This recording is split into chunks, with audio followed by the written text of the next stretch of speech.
Actually, sayo sa mga I'm very proud na kasi di ba alam niyo dalawang grupo ko before pero nag-concentrate ako sa Street Boys.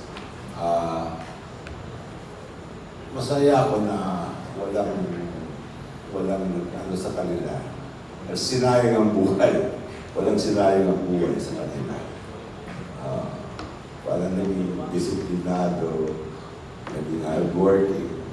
You know, nagkakamali pa minsan-minsan, pero bumabangon ulit. Ganun lang.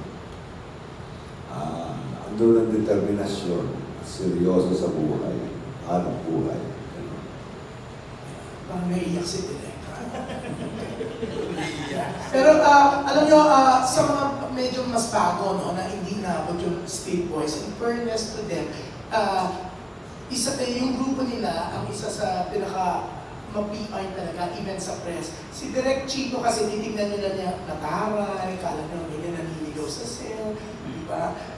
Pero nagawa niya, siya mismo ang PR niya sa press, di ba? Rodan, no? Ang PR niya, naturuan niya yung Street Boys. Kaya nga sila Bong, sila Jong, kahit nandito pa rin sila, kahit ano pang issue, kahit ano, hindi sila naniligaw. Yun yata. Namalad din kayo. Pero yun nga, sobrang bait, di ba? Sila yung unang bumabati sa press na, kasi hindi na namin na-experience siya sa mga baguhan ngayon eh. During press con, oo, pero after the press con, hindi ka kilala. Pero kayo, talaga naman, grabe yung pakikisama nyo sa press, di ba? Kahit si Jong na talagang tito ang tawag sa ako na 16 na first mula. Sorry, Kuya Jong. Pero eto na, ang magkakaroon siyempre, ito isa rin sa close Street Boys, ang kasama rin natin to sa sa Japan. Si Jorgie Rula, si Nico, remember, pinupulot mo pa yung mga ibang tinatawag niya. Okay, yung appliances. Sino? Betamax. Si Rico. Si Rico. Kasi Betamax May Games. lalakad tayo sa kanya. Oo, tama. Kasi mga Japan Sa Osaka. Hanggang ngayon, ginagamit pa niya. Hindi. Ginugal ko lang kasi direct, no? Yung lahat ng members ng Street Boys, nagulat ako, may iba pang mga pangalan dito na hindi ko sila nakilala, no? Sandali lang ba yun sila? Baka juniors. Yan si Sherwin Rocks, ito, Jonel Tan, Richard. Parang din si Sherry. Galing sa Canada. Kasali siya. Ah. Si Jonel Tan, si Richard Simera, JB Amorao, Winfred Chia. Yun, parang hindi na ako familiar sa mga yun. Kung naging members ko ba yun? Sila Jonathan, sila... Granado sa Pinang. Jonathan Granaderos. Ano ang pilido dyan? Jonel Tan, Wala. JB Amorao. Sino yun? Denver. Ay, so wala yun, mali yung sa Google. Ano yan? Mga fake news yan. Okay. So wala naman talaga. Kasi hindi ko nga na-meet yan before. Sabi ko parang kayo lang naman talaga. Plus, Sige, Street Kids. si Chris. May Street Boys. Street Kids din. Pero hindi Street ako Boys yung Junior. Street Kids. Street Boys Junior. Meron talagang Street Kids. Pero ibang grupo yun. Ang Street Boys Junior, Meron yan, ba? sinano na yan, JP, Jonathan, Ayun. yun na yan. Saka si wala si Chris. Si Chris. Merong racket kayo. May racket na Zumba. Zumba kayo sa Kasi Laguna. kumakanta din si Chris, di Aba, ba? yeah. Sumasali Kaya siya. nga nasa Victorial po kanina umaga, pero may Ah. racket po sa Piling, sa Laguna po. Bongga. Kasama namin kanina. Oo. Pero, direct, ano sa tingin na-mention mo kanina na lahat kayo binigyan ng break talaga sa acting. Pero sa tingin niyo po direct, anong meron kay Joe at saka kay Bong na naiwan sila nagtagal sa showbiz? Si Danilo kasi dapat before nagbibida na yan, day 7 ba yun? Sa ano, pero siguro dahil nag-asawa ka bigla, baka kaya yun siguro, di ba? Sa katingin na talaga si Direk kay Danilo. Dahil doon ako dyan sa bagas na yun. Kapag na yung tao ko lang, kinalayas ko na yan. Correct. Kasi si Danilo, ano na eh, dapat nun, ano na Hindi, siya. actually, ever since the start naman, nagustuhan ko sa Stockwell pa lang, nagustuhan ko na si Joe. Nakitaan mo na talaga na Yes. iba siya. In fact, doon sa susunod na pelikula, Re-recommend ko kay Marilu Diaz Abaya, si John. Ano ba yung Sa puso ng dagat. Sa puso ng dagat. Kay John Marie. Gusto niya si Spencer. Sabi ko, Puso ng try mo si John. Pero isa pa yung Cesar Muruami ba yun? Hindi, sabi yun, John Marie Iliana Puso. Yung unang-una po Hindi, po isa kay, pa. yung unang-una ko po kasi kay Direk Marilu Diaz sa bayan, yung puso ng dagat. Doon po ako talaga nakita ni Direk Marilu. Yun, dapat kay Spencer yun, binigay ko si John. Si John na, sabi ko, try mo si John. Kasi period time po yung 1950s yung sa puso ng dagat. Tapos Si nanganak Spencer- tayo ng Muruami. Kasi si Spencer kasi may braces, ayaw matanggal bago pa ka lang kakabit. So, tinanggihan niya. So, humingi ulit ng isang artista kay Direchito. Ako yung pinadala niya. Yun. Salamat sa praise. Actually, dapat ako yun. Kasi daw ako rin lumakoy. Tapos, Jose Rizal, Muruami, din tayo ba? Muruami, parang mas napansin, nakalito sa Cesar Montano na yun. Doon sa Muruami. So yung si Jom talaga, naasak siya talaga sa acting, di ba, Direk? Ang kay Bong naman, more sa comedy siya kasi, sinuwerte ka lang talaga. Pinag-audition po ako ni Greg Chino, Super Laugh Kid that time. Na nandun din po si Redford White, si Wawi de Guzman, Idol Mercado, tsaka yung sila Bojo, Aileen, na nagkaroon kasi ng parang audition for comedians, new comedians. So doon naman ako pinasalang kay Greg Chino. Actually, natural ano po siya, comedian. Kahit sa grupo, nag-rehearse kami. Minsan po may mga nung corporate kami mga choreography namin. Lalagyan po namin ng konting comedic timing. Magaling po kasi yung comedic timing ko. Dati yun, ewan ko lang. Wala na. Dahil yun kasi siya po talaga yung comedian sa grupo. So, natural. Ngayon si John na. Ano na kami dyan? Kaya magkukonsel ako sa 20, ano ba? 20. Nung time ng kasikatan talaga ng Street Boys, kahit sino-sino siguro pwede sumagot, tanggap niyo noon na pinakasikat sa inyo talaga noon si Spencer Reyes. Una naman ako sa actually, para sa amin, masaya kami. Kasi part siya ng group namin eh. So parang kasing yung tratuhan po namin para magkakapatid. So for example, meron kang relatives or kamag-anak na medyo sikat or gano'n, parang you're so proud kasi nadadala niya yung name ng grupo din. Para yun lang yung sa side ko naman. Ewan ko sa inyo kung may name. Actually, I agree sa'yo dahil naalala ko doon merong show sa Brunei. Yung anak ng prinsesa, ang crush si Spencer eh. Parang ang in-invite lang dati ata nun si Spencer. Pero sinasabi ng Direk Chito, hindi pwede si Spencer umalis lang, dapat kasama yung grupo. Dahil nga doon, bit-bit ni Spencer yung Street Boys, kasama kami lahat. So nakapunta kami ng Brunei, nakapag-show kami ng time. Actually, yun, di ba? Tingin natin si Spencer pa rin. Bagas naman talaga si Spencer, no? Pinakabata sa grupo. So, kung dala niya ang pangalan ng Street Boys, everybody parang gumagana rin, kumikita rin dahil sa kasikatan niya. So, okay, sige, parang sumusuport lang talaga kayo kay Spencer. Yes. So, masasabi siya talaga nagdala ng Street Boys noon? Si Direk Chito. Hindi, kumbaga, ito yung Tito Gordy, yung sinasabi ni Direk Chito, ito yung time eh. Ito yung binigyan ng break si Spencer, yun yung time ni Spencer. So, siya yung naging artista, tapos sumunod na nga yung... Same as sa UM dito, si Wawi. Wawi, yun yung parang ano nun eh. Kasi, Esperanza ba? Ano ba yung show nila? Esperanza. Parang ganun. Pinagtapat ng Huawei Spencer na. Ito sana Wiwi eh. Wiwi ang At saka i-add ko lang din, kasi nung pag si Spencer sa labas ko, sikat na sikat siya. Pero pagdating sa loob, sa grupo namin, Spencer siya. Yung kung ano yung pagkakilala namin sa kanya, walang area, kung yun at yun pa rin. So, wala rin nagbago. Pagka siguro lumaki yung ulo niya, puputokin na lang namin. Marami kami kaysa kaysa siya. Dapat, kung makakita siya. Diba, sila ko yung joke, sige ko. Router pa rin. Kapantay pa rin namin pag kami magkakasama. Sa Miss Saigon, nung tatlo kayo, di ba, Jom, Maynard, Nico. Actually, si Sherwin, yung dito sa Maynila, si Sherwin, si Nico, at saka si Maynard, nung nag-UK tour na, medyo Matagal na nilang ginagawa, ilang years ko na ginagawa, nasa UK ko. Okay. Ilang years na yun? After a year sa UK. Pero ilang years mo na ginagawa yun? 3 years.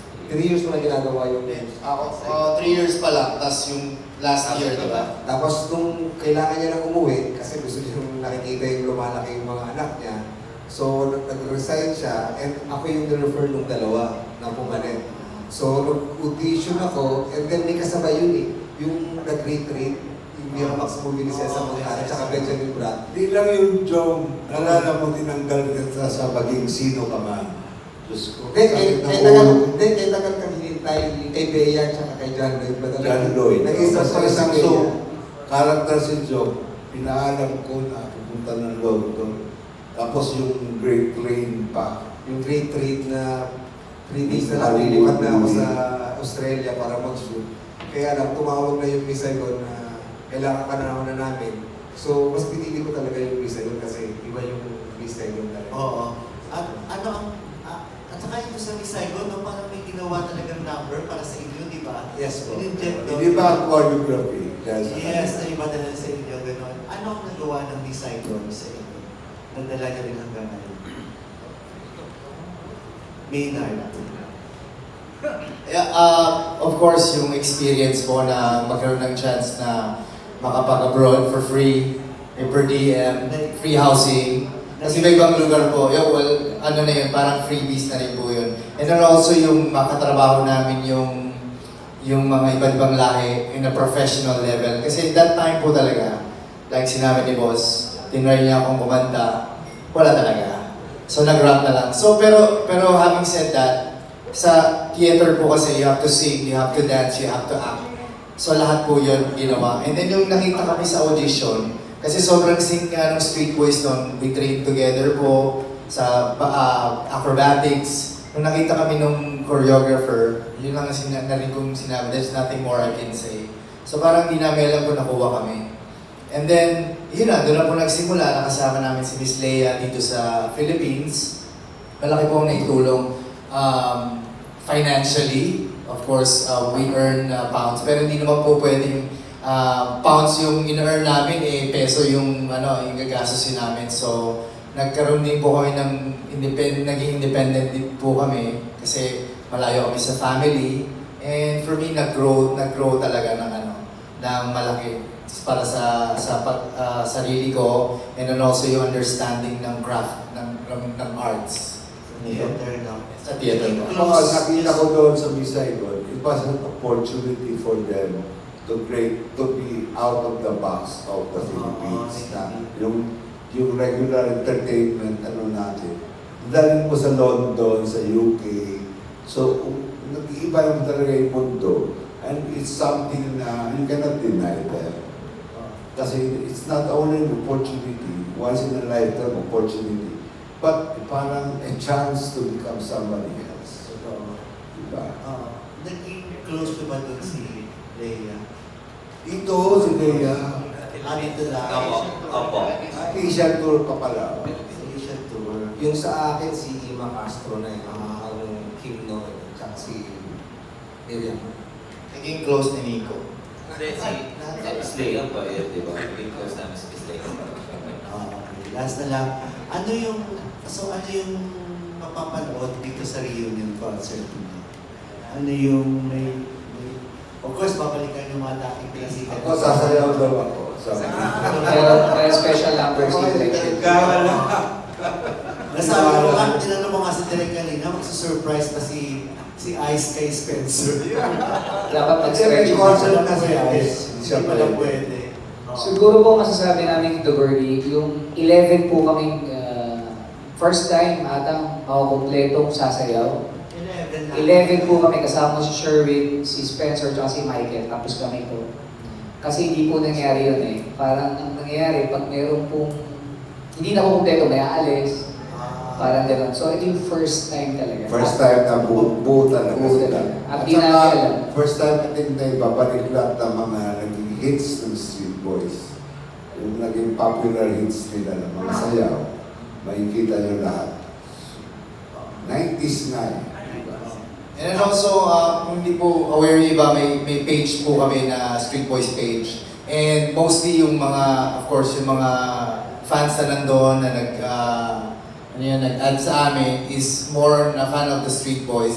And lahat sila, they're looking forward. So actually it's a celebration ng grupo namin, and also sa pagpapasalamat sa mga fans ng Street Boys na for the first time gusto nila kami makita. Kasi marami talaga hindi rin kami makapaniwala na gusto talaga nila kami makita. So this is the time na we're inviting them na makiparty sa Street Boys and ma-meet namin sila personally. So we're so appreciated about that. No? Tsaka dagdag ko lang din, ito yung mga bagay na hindi na namin ginagawa before, pero kailangan namin balik para mapakita pa rin na 31 years, kaya pa rin namin. At saka yung nostalgia. Yun ang gusto namin ibalik eh. Yung maalala ng mga batang 90s kung ano ba yung mga music dati. Kasi sa totoo lang, ibang-iba na yung music talaga ngayon. No, napaka-complicated, napaka-daming music na pinapasok. Pero ito yung 1990s music na napaka-simple lang, napaka-simple ng choreography, pero tumatambling. So, yun ang gusto namin ibalik sa mga manonood sa amin. Yung maibalik na, oo, ito yung music na sinasayaw namin dati. So, yun ang gusto namin ibalik yung experience na yun. Tsaka gusto din namin pasalamat kay Kuya Ogie at sa 18. Kasi sila yung naging ugat kaya natuloy po yung concert. Kasi parang sa daming taon ang dumaan, parang walang nagtiwala sa amin na kaya pa namin. Kaya ito po, papatunayan namin na kaya pa rin po namin. Meron namang titiwala nun. Mga dalawa po, nag-back-out pa yung isa. Right timing lang siguro Ako, kayo ako. na pwede kayo lahat. Hindi ko siya nahirapan sa talent feed. Yung pantay-pantay pa rin ba ang hatian? Or paano? May nagbagsak presyo po, kaya parang parang po ito. Hindi, kasi ang ginagawa po namin dito, actually, it's for the love na rin. Para give back din sa mga suporta. Hindi tungkol sa fee. Hindi po, hindi sa fee.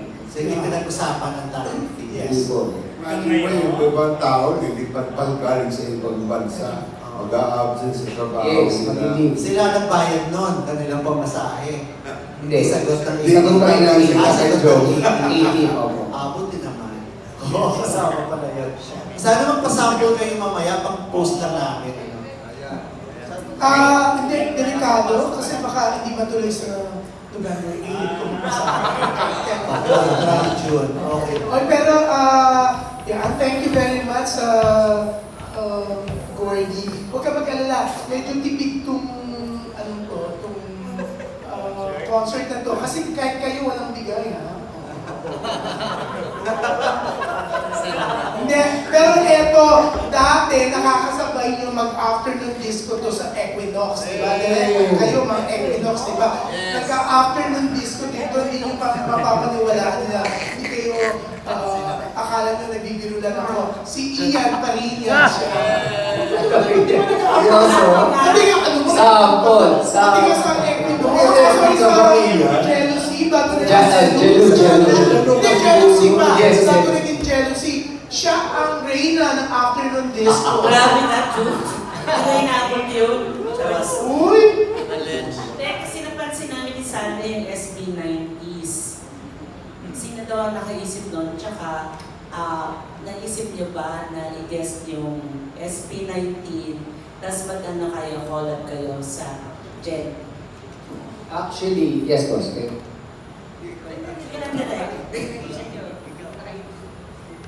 Actually, ang nakaisip ng SB90s, Kuya Ogie. Kuya Ogie nakaisip ng SB90s eh. Ikaw ba? Si Nico daw. Siya kasi ikaw na. Sabi ko ikaw talaga. Mali ako, si Leo. Hindi daw po si Kuya Ogie, si Nico daw po nakaisip. Tapos, Ako, parating si Ogie ha, para sagutin. paano ko kayo? Parating si Kuya Ogie. Anyway, yung actually try namin, yung SD90, i-guess talaga. Kaya lang, so conflict sa schedule nila, tapos tinry din namin ng sex bomb, SB rin kasi sila, conflict din sa schedule. South Border, tinry din namin, conflict din sa schedule. Yung Sunny Belmonte, baka maayos pa namin na mag-collab kami. Pero inaayos pa po. Actually, Senator Bombe. SB. Ang tagal yun. May brilliant, no? Ang galing. Opo.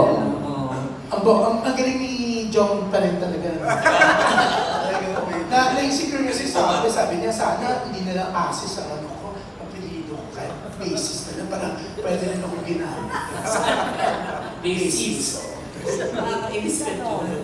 Tapos 30 years after, sinasabi niyo nga kanina, patutunayan niyo, kaya niyo pa yung mga the moves ng street balls nung araw. Nung araw.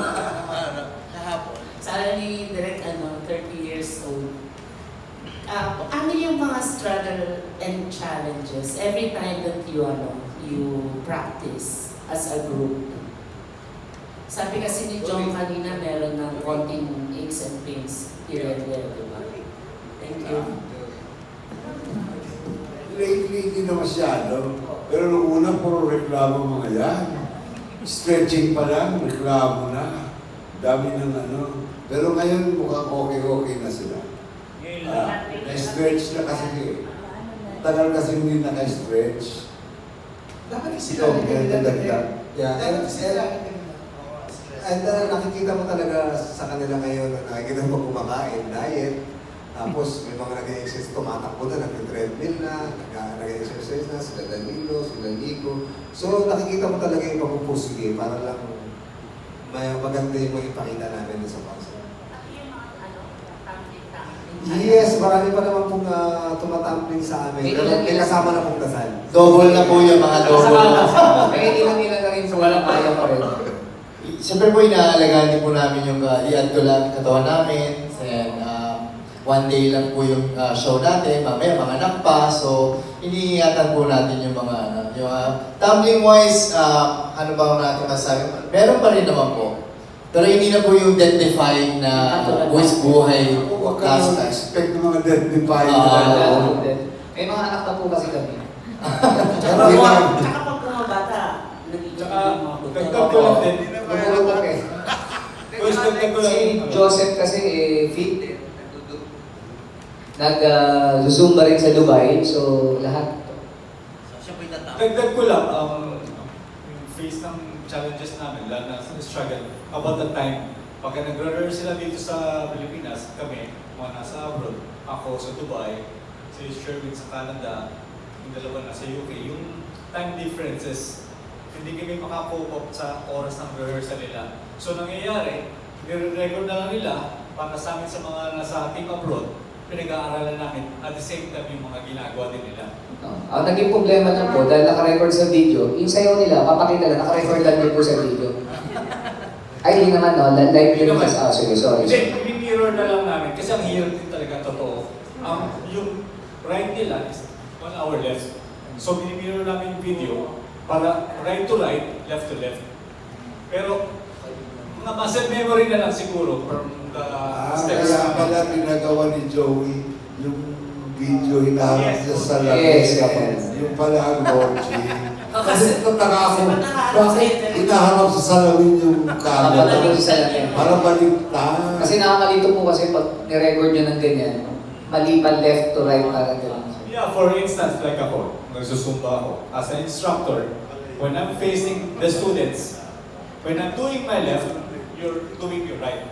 Lahat ng steps is always starts on the right. So, lahat ng cueing ko is on the left. So, pagka nag-aaral kami ng sayaw ng street boys, video nila, mini-mirror na nila para yung right nila is right ko rin. Pero on actual, like on the Zumba, your right is my left. Para hindi nakakalito. Sample na. Para nalilito sila. Yung rehearsal po sinasabi niya, nag-start na po kasi kami mag-rehearse almost 2 months ago pa po. So kaya pinapadala namin sa kanila yung video sa ibang nasa. Tsaka schedule din po talaga ng rehearsal ng medyo challenging sa lahat. Like kami ko ni Sir Jong, kasi kasabay po na magpasikat namin eh. Nag-start na po tomorrow. So ang hirap lang na oras namin na mag-rehearsal kami ng concert at nag-rehearsal din kami ng magpasikat. So, linawin ko lang, lahat ng mga makikita nilang dance sa concert, were your dances before o may bago naman din? Parang nag-concentrate po sa SB90s. So, more on 90s lahat. Kasi kung hindi po namin susundin yung 90s, I think we have 554 dance na gagawin sa amin. Pero nag-concert na kami sa 90s, siguro mahigit marami rin. Kasi medley eh.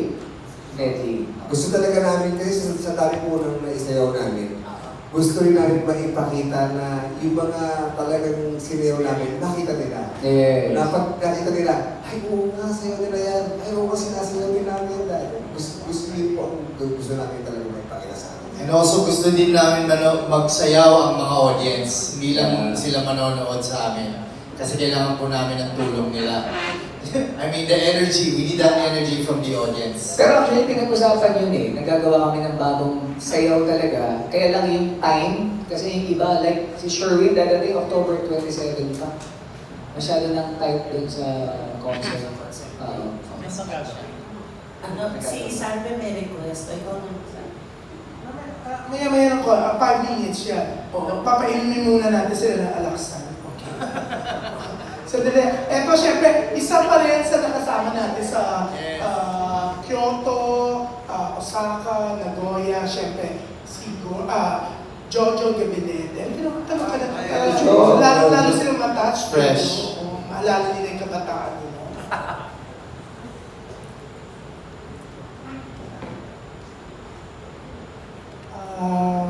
Tanong mo sa kanila. Okay. Parang hindi. Hindi pa yata natanong mo. Hindi. Question ko lang, paano pinago ng street boys ang buhay? Ang para po sa akin dito, Joe, dahil sa Street Boys, naging artista din po ako. Dahil po sa Street Boys, syempre nakaipon din po ako. At dahil po sa Street Boys, nagkapangalan po ako.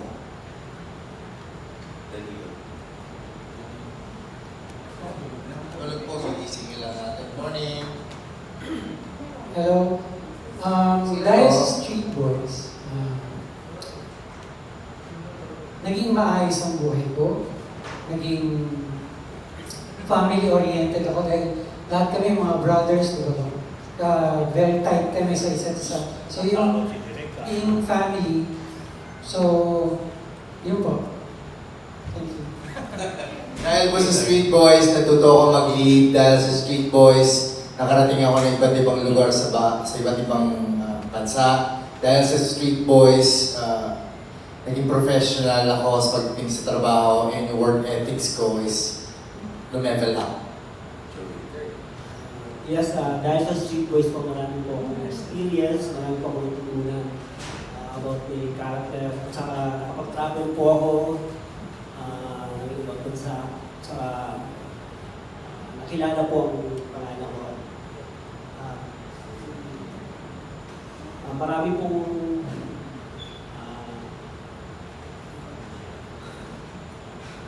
ayun, basta ano po, marami pong nagbago sa buhay ng mga Street Boys. Parang naging emotional ka. Parang gusto mong umiyak. Ituloy mo na pala, ikaw yung headline mo. May iyahin talaga yun si Joey. Sige na, Joey. Actually, hindi siya naiyak. Nakalimutan ko na sasabihin. Well, ako dahil po sa Street Boys, nagkaroon ng direksyon ng buhay ko in a matter of not just friends, they're brothers na totoong hindi mo kadugo pero tinatrato namin ng isa't isa as a real brotherhood. Hindi naman pagkasin mong brothers, magkakapatid. Meron talagang brothers na talagang hindi naman magkakadugo pero ang turingan, pantay-pantay. Tsaka yung importansya ng buhay, alam mo yung kailangan may direction ka. Nakita ko sa bawat isa sa amin ang respeto pagdating sa buhay, yung priority namin magsimula sa pamilya, sa kapatid, sa kamag-anak. Hindi lahat nagsusukatan sa level ng buhay. Hindi lahat nagsusukatan sa sino yung sikat, sino yung may narating, sino yung wala. Hanggang ngayon, kaya kami solid, masasabi ko lang dahil sa Street Boys, marami kami natutunan. Higit sa lahat, marami kami natutunan kay Boss Chito. Ikaw yung pinakaunang umalis sa grupo, di ba? gaano kahirap sa'yo na umalis, magpaalam? Well, that's the most difficult time decision ko sa ginawa. Nagpaalam ako kay boss noon. Sabi ko, actually nagkaroon pa nga kami ng sama ng loob ng buong grupo, sumama loob nila sa akin. Kasi parang that time, that was 97, kasagsagan pa ng Street Boys. Yeah, tingin pa ako nung ano yun. Sa kasama ka kanina pa ng ibang klase. Artista siya noon. And then, sabi ko, I see myself parang in 5-10 years from now, I don't see myself in showbiz. Parang mas gusto ko kasing simple buhay, family man, at the same time yung mga family ko nasa abroad. Naisip ko rin na hindi ako sasayo pang habang buhay. Parang hindi itong linya ko. Alam mo yun, parang nakikita mo yung sarili mo, yung future, na parang hindi itong linya ng trabaho gusto ko pang taguyod ng pamilya. Pero I'm proud being part of Street Boys. Kahit saan ako pumunta, may nakaka-recognize sa akin sa Dubai na, uy, kasama mo si Bong, kasama mo si Joe. Nakaka-proud. Iba yung feeling ng sinabing pag Street Boys ka, kahit hindi nila alam yung pangalan ko, pero sinasabi nila Street Boys ako. You remember Street Boys? Sabi ko, yes. Inaamin ko. Pero kung ano saying, laki ng puso na iba yung level. Kasi iba dyan pagka sinabi, ibang grupo ka, kilala lang yung mga kasama mo. Pero yung pag sinabing Street Boys, masabing Bong at Jong, or Danilo, or Spencer, iba Pag sinabing Street Boys, andun talaga yung solid ng grupo. Yung unity namin, yung parang respeto talaga sa isa't isa. Thank you. Nico. Ayun po, yung nagawa ko ng Street Boys, hindi man po kami hindi po ako nakatapos ng pag-aaral. Pero masasabi ko pong no regrets kasi sa Street Boys, parang yung experience po, yung napag-aralan ko sa buhay, yun nga po yung sinasabi nila, yung travel lahat, makapag-communicate ka sa iba't ibang bansa. Yun po, yung no regrets dahil in short, yung Street Boys, binaganda niya yung buhay ko para sa akin. Naging maganda yung buhay ko. Marami akong natutunan, lalo na kay boss, naging sa namin siya talagang parang siya yung encyclopedia namin. Kung ano yung gusto namin matutunan, sa kanya lang namin tatanong. Parang naging teacher na rin namin siya. So, kaya nagkaroon kami ng knowledge din dahil sa kanya. Kasi matalino siya sa ganun namin. Yan po. Ang nagawa sa akin ng Street Boys na nalaman ko na ngayon kung ano ba yung purpose ko sa buhay. Ano ba yung purpose ko dito sa mundo. Yung pag-entertain, at magpasaya ng tao. And of course, thankful ako kay Direk Chito na ginamit ng Panginoon para ma-discover ako. Kasi sasabihin ko ulit nung nagsimula ako sa Street Boys, as in a zero ako pagdating sa sayaw. Marunong lang ako tumambling, nag-tumbling na ako, kaya nagustuhan ni Direk Chito. Yung dance, pinag-aralan ko na. Pagdating naman sa acting, with the help of Direk Chito, wala naman kami background na artista, pero siyempre with the help of Direk Chito and siguro sa pag-pursige ko na rin, natuto akong umacting, pinagbulihan ko. Pagdating naman sa pag-host, of course with the help of Bong, na dati judge lang ako, kinuha ko ni Bong, sabi niya, sir, pwede ka mag-judge sa Showtime nung 10:30 pa lang nagsimula. So, pumunta ako, hindi ko akalain na magiging host pala ako ng Showtime pagdating ng panahon. And then yung pagiging public servant naman, sa tatay ko naman yan matagal na yung tatay ko public servant. And sa 10 magkakapatid, 10 kami magkakapatid, ako pa rin yung pala yung papalit sa kanya. So, nakita ko na-realize ko na ngayon kung ano ba yung purpose ng Panginoon sa akin dito sa mundo. Mag-entertain ang magpasaya para ng tao at tumulong. So, ako sobrang pasalamat ako dahil isa ako sa mga napili na gumawa nun. And nagkaroon pa ng bonus, no? pati pala yung anak ko, naging entertainer din pala. So ayun, sobrang thankful lang ako. And with the help of Direk Chito and the Street Boys, nagawa ko natin. Joe, may anak ka na napakatalino, di ba? At her age, may idea ba siya kung ano yung Street Boys? Naikwento mo ba sa kanya? Well, wala. Pero nakikita niya na kasama ko sila na nagsasayaw. So, yung bata naman mahilig talaga sa music. So, na-appreciate niya. So, pinapaliwanagan ko na sila na this is my dance group before the Street Boys. Hanggang until now. So, masaya siya. Sobrang saya niya kapag nakikita niya na sumasayaw kami niya. Sumasayaw kami.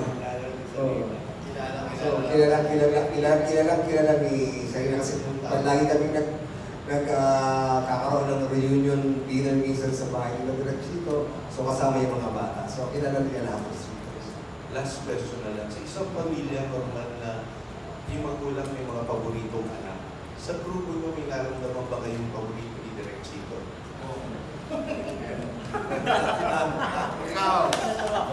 Si Bong. Ako masasabi ko, ito po dati ito eh. Ako masasabi ko, paborito ako. Paborito ako pakalitan. Pero sino may paborito talaga? Wala na. Totoo yan. Walang favorite. Wala eh. Wala akong Meron talaga paborito. akong paborito. May inasikaso ko, ikaw ganito, ikaw ganito. May inasikaso ako, depende sa pangangailangan. Meron parang paboritong pagalitan, di ba gano'n sa pamilya? May paborito kang inuutusan, may paborito kang pinapagalitan. Pero ano lang yun, hindi naman sabi hindi mo mahal. Nataon lang. Pero na palagi ako. De hecho. Thank you. Thank you po. Thank you. Thank you.